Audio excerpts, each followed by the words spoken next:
बलात्कार करने वाले बच्चों के माँ-बाप को भी उनके बच्चे द्वारा किए गए बलात्कार केस में जेल की सज़ा का प्रावधान अगर हमारे सिस्टम में हो जाता, तो शायद बलात्कार केस को कम किया जा सकता है कुछ हद तक।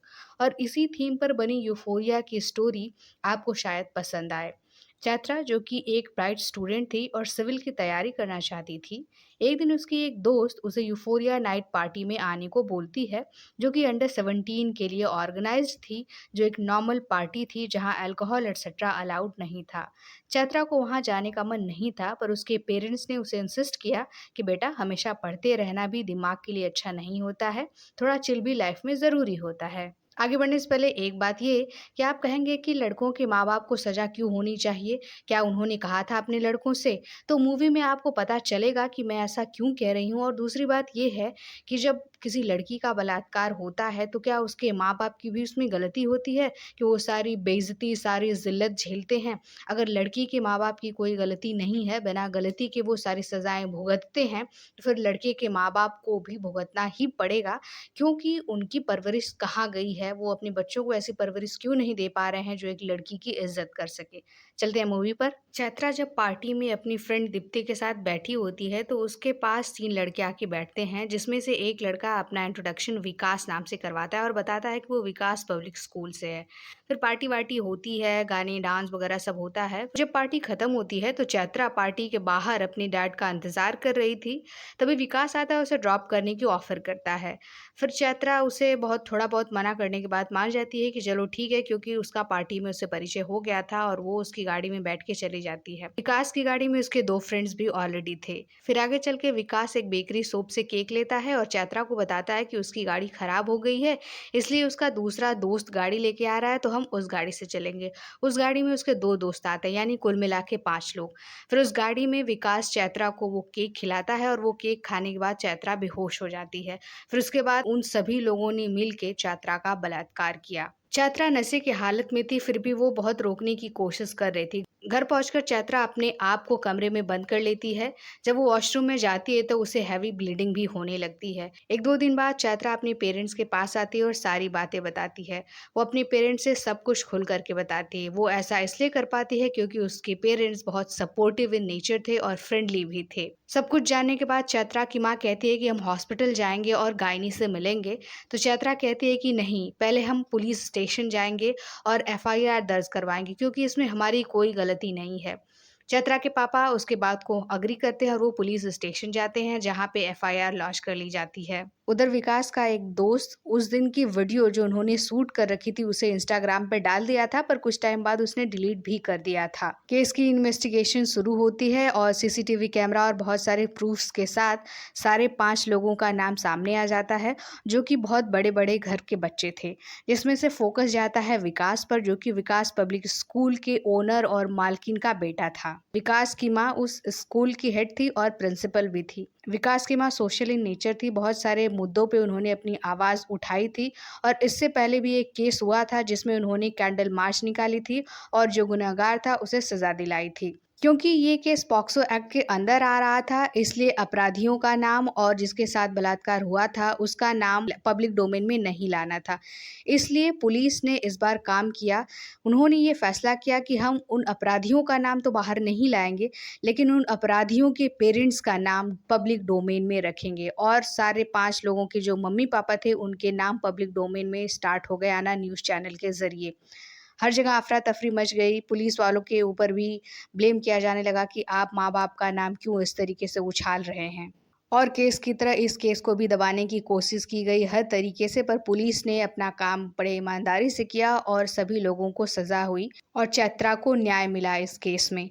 पर छात्रा ने जो अपना कॉन्फिडेंस और सब कुछ खो दिया था, वो क्या वापस मिल सकता था उसे? जेल में विकास का साइको साहिल नाम के एक क्रिमिनल से पंगा हो गया और वो दोनों दुश्मन हो गए। साइको साहिल ड्रग वगैरह से रिलेटेड काम करता था। विकास को सपोर्ट करने के लिए विकास के फेवर में एक और क्रिमिनल जुड़ गया जो कि साइको साहिल का दुश्मन था। और इस तरीके से ये दुश्मनी रहने लगी जिसमें से विकास ने साइको साहिल के ऊपर अटैक किया, फिर वो उसके ऊपर अटैक करता था और ये मामला इसी तरीके से चलता जाता था। और विकास सुधरने के बजाय और खराब क्रिमिनल और खूंखार बनता गया। वैसे तो विकास पढ़ने में बहुत अच्छा था, अपने हर क्लास में उसने अच्छे ग्रेड लाए थे, टॉप करता था, मैथ्स उसकी बहुत अच्छी थी। बट उसकी माँ अपने स्कूल में और अपने काम में इतना बिजी रहती थी कि अपने बच्चे को वो ध्यान ही नहीं देती थी। विकास की माँ अपने स्कूल को लेकर इतना पैशनेट थी, अपने काम को लेकर इतना पैशनेट थी कि वो विकास को उतना समय नहीं दे पाती थी जितना उन्हें देना चाहिए होता था। विकास को जब भी अपनी माँ की ज़रूरत होती थी वो उसके पास नहीं होती थी। क्योंकि विकास उनका इकलौता बेटा था इसलिए विकास के डैड उसे वो सब कुछ ला के दे देते थे एक बार कहने में जो विकास मांगता था। उस समय की सबसे लग्जूरियस कार भी विकास के पास थी जो कि उस उम्र में उसके पास नहीं होनी चाहिए थी। यानी एक बार कहने भर की देरी होती थी और पिताजी उसे आसमान से सितारे तोड़कर उसके कदमों में बिछा देते थे, ऐसा उसका माहौल था। और उसे परवरिश के नाम पे, शिक्षा देने के नाम पे वहाँ कोई नहीं था, सिर्फ बिगाड़ा ही गया था उसे। विकास की माँ को रियलाइज़ होता है कि विकास ने कितनी बड़ी गलती की है, इसलिए वो कोर्ट में अपने नाम से ही एक एफआईआर करवाती हैं, केस दर्ज करवाती हैं कि विकास को अगर सज़ा मिली है तो उसकी परवरिश मेरी वजह से ख़राब हुई है, तो मुझे भी इसके लिए सज़ा दी जानी चाहिए। पर कोर्ट ने ये सज़ा, क्योंकि हमारे यहाँ ये प्रावधान है नहीं कि बलात्कारी के पिता को, माता को भी दंड दिया जाए, तो वैसा कुछ नहीं था, इसलिए उन्हें इस केस से बरी कर दिया जाता है। कोई केस ही नहीं लगता है, चार्ज ही नहीं होता है। फिर भी जो विकास की माँ होती हैं, क्योंकि वो सच में एक अच्छी इंसान थी, एक अच्छी औरत थी, उन्हें ये गिल्ट खाया जा रहा था कि उस औरत, उस लड़की चैत्रा जिसका नाम है, उसके जीवन पर क्या बीत रही होगी, उसके माँ के जीवन पर क्या बीत रही होगी। इसलिए वो चाहती थी कि विकास सुधर जाए और उसके बाद वो चैत्रा से माफ़ी माँगे अपने किए की। और वो विकास को भी एक दूसरा मौका देना चाहती थी जिसमें वो उसके साथ रहें, उसे सब कुछ बताएँ, सिखाएँ, उसकी परवरिश अच्छे से करें। क्योंकि उसमें उसकी भी शायद कोई गलती नहीं थी, पूरी गलती वो खुद पे मानती थी कि ये मेरी गलती है कि मैंने उसे अच्छी परवरिश नहीं दी। वो विकास को जेल से बाहर पैरोल पर लेके आती हैं पर विकास आना नहीं चाहता है, वो अब एक गंदी नाली का कीड़ा ही बन गया था। ड्रग्स वगैरह उसके लिए आम हो गया था, लड़कियाँ, ड्रग्स, ये सभी चीज़ें उसको नशे की तरह लत लग गई थी और वो इन सब से बाहर आना ही नहीं चाहता था। वो अपनी माँ से भी नफ़रत करता था क्योंकि वो और जब जेल में जाने वाला था, सभी के पेरेंट्स उसे बचा रहे थे, उनके अपने बच्चों को बचा रहे थे, पर उसकी माँ उसके खिलाफ थी।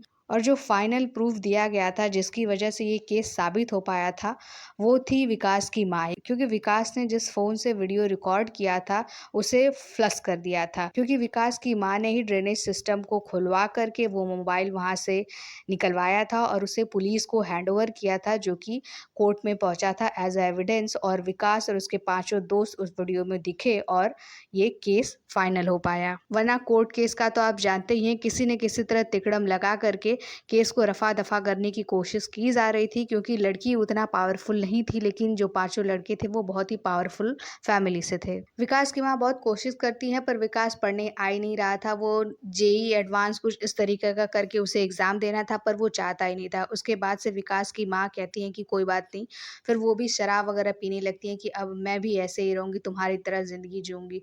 और इस तरीके से देखते देखते विकास को नहीं रहा जाता है, तो फिर वो कहता है ठीक है, मैं एग्ज़ाम देने के लिए तैयार हूँ।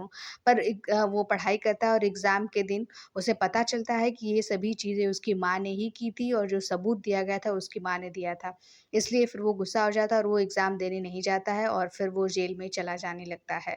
लेकिन पुलिस इंस्पेक्टर उसे फिर से मौका देते हैं और इसी तरह करते करते स्टोरी 5-6 साल तक चली जाती है, जहाँ विकास भी अब मान जाता है कि उसे अब एक अच्छा इंसान बनना है। उसकी माँ ने बहुत कुछ उसकी वजह से सुना है, बहुत कुछ झेला है, अगर वो मुझे दूसरा मौका दे रही हैं तो मुझे भी अपने जीवन के लिए इतना तो करना ही होगा। फिर वो सही हो जाता है, सुधर जाता है और फिर अप्रूवल के लिए उसे जज के पास जाना होता है। और वो जब जाता है जज के सामने, तो जज को देख के उसके रोंगटे खड़े हो जाते हैं, क्योंकि उस तरफ जज के रूप में बैठी होती है चैत्रा। जी हाँ, चैत्रा सिविल सर्विसेज की तैयारी करना चाहती थी और जज बनना चाहती थी, जो कि वो बन गई थी। विकास की हिम्मत नहीं हो रही थी, फिर चैत्रा भी उसे देखती है और 2-4 सवाल पूछती है और विकास अच्छे से जवाब देता है, लेकिन रोते-रोते, काँपते-काँपते स्वरों में। लेकिन चैत्रा उसे माफ़ कर देती है और उसे वो अप्रूवल लेटर अप्रूव कर देती है। उसके बाद विकास जाता है, अपनी माँ के चरणों में गिर के बहुत रोता है, माफ़ी माँगता है और ये मूवी यहीं ख़त्म हो जाती है। और जो ड्रग रैकेट चल रहा था और साइको साहिल था, उसका भी पुलिस ने काम तमाम कर दिया था, उस मामले को भी रफ़ा-दफ़ा कर दिया था। और इसी हैप्पी एंडिंग नोट पे ये मूवी ख़त्म हो जाती है, जहाँ सबको उसी तरीके की सज़ा मिलती है, प्रायश्चित भी होता है, जैसे होना चाहिए था। चैत्रा सिविल सर्वेंट बनना चाहती थी, वो बन गई होती है। उस हादसे से वो उबर के पढ़ाई करती है और अपने लक्ष्य को पाती है।